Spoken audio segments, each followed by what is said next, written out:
Welcome back, you seafaring hooligans! We have some in-game screenshots from Sea of Thieves themselves, teasing us on the new release. We're just gonna be going over these real quick, having some speculation and theories on how this is going to work and what sort of importance this has towards the future of Sea of Thieves. And I'll be damned if I'm not gonna review this. Sea of the Damned, that is. So firstly, we're looking at Jack Sparrow here, and he's got a motley crew of ghosts behind him. Do they have any importance to the story, or are they merely just background characters? I don't know. All I do know is that that little crab dude in the bottom, he's definitely special. Look at that little face. What a gorgeous little fella. Secondly, Jack Sparrow's model is beautiful. Fantastic job on that. And one thing I must point out, where are they? Where are they right now? Are they in the Sea of the Damned? The only other thing that strikes me very strongly is that he is wearing, or wielding, the Ferryman's Cutlass. Is this an item we will be able to obtain as a cosmetic throughout this story? This is a very rare cutlass normally gifted to people who bought a special edition of the Xbox, if I recall, or a certain controller for that matter.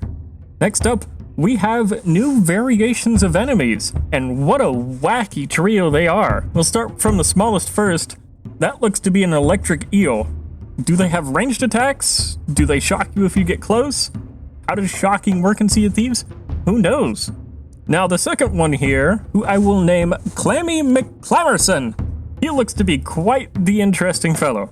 I don't know if he's going to be very dangerous in melee combat, if you are supposed to avoid him, and what sort of durability he has, being that he's a clam. That said, I don't think any of these have any pearls inside them. No, they just look ugly through and through. Sorry, Clammy McClamerson, it happens. The third one we're going to be talking about is the Crab Brute. That is certainly going to be an interesting creature to face off with. I don't know if he's immune to swords, if he's immune to fire, if he's immune to ranged weaponry. I also wonder if that little emblem, that little inset in his chest, is where you must shoot him to do damage to him. I don't know, that is purely speculation. However, I have a feeling he's going to be very dangerous. The only other thing from this image that strikes me is the red mermaid statue in the background. Why is it there? Why is it above ground? And what kind of pertinence does it have towards this entire room and the Sea of the Damned? Here we've got these four wayward adventurers looking out over what appears to be a cluster of shipwrecks in what I assume to be, by the green glow and the possible portal in the background, the Sea of the Damned. Now, why this location's important?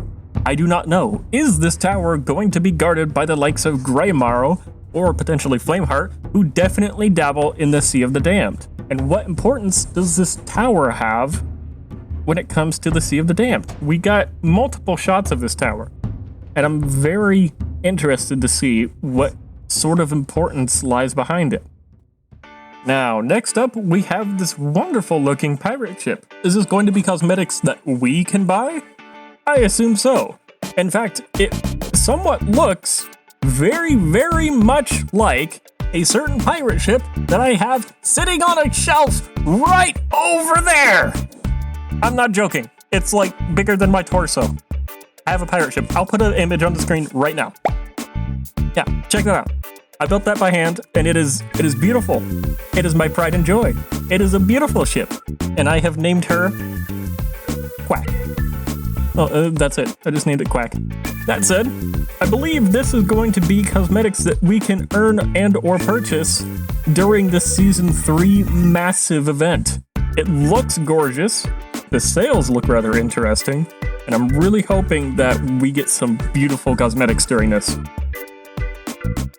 Now, as for this last image, this is quite a grisly sight. This, I believe, is the ship of Davy Jones, and what a sight to behold it is. Jagged pieces of wood sticking out of its frame while teeth and protrusions and tattered sails hang down from it. It is quite the sight to see, and honestly, I hope it's terrifying. Because at this point, skeleton galleons are not that scary anymore. And notice this. It looks to be there are cannons on the top and on the middle. This one might have cannons that you can't exactly guard against because they are going to be straight there in the middle. I have a feeling this ship is going to sink a lot of people if that's the case. Something you can't see is that on this ship, the anchor or the capstan, when lowered, sends out a giant pulse as seen on the trailer. I have a feeling this summons a kraken. If that's the case, just like in the movies, that is going to be absolute hell for any crew that is attempting to take down this ship. You are going to have Davy Jones' ship and a kraken to fight off, and those are very difficult things to handle at the same time. So, good luck to all you fellas out on the seas who are attempting to take this down. That said, everybody, I hope I've covered everything here for you, and thank you all so much. A genuine heartfelt thank you for stopping by on the last video. That is insane. I don't know how that video exploded so much, but it's far surpassed all of my videos thus far. You all have left some amazing comments, and they're extremely inspirational for me to keep going and bringing you all content that just entertains you. That's what I'm here for. I'm an entertainer. That said, you all take care of yourselves, you have a great rest of your week, and I will see you all on the next one.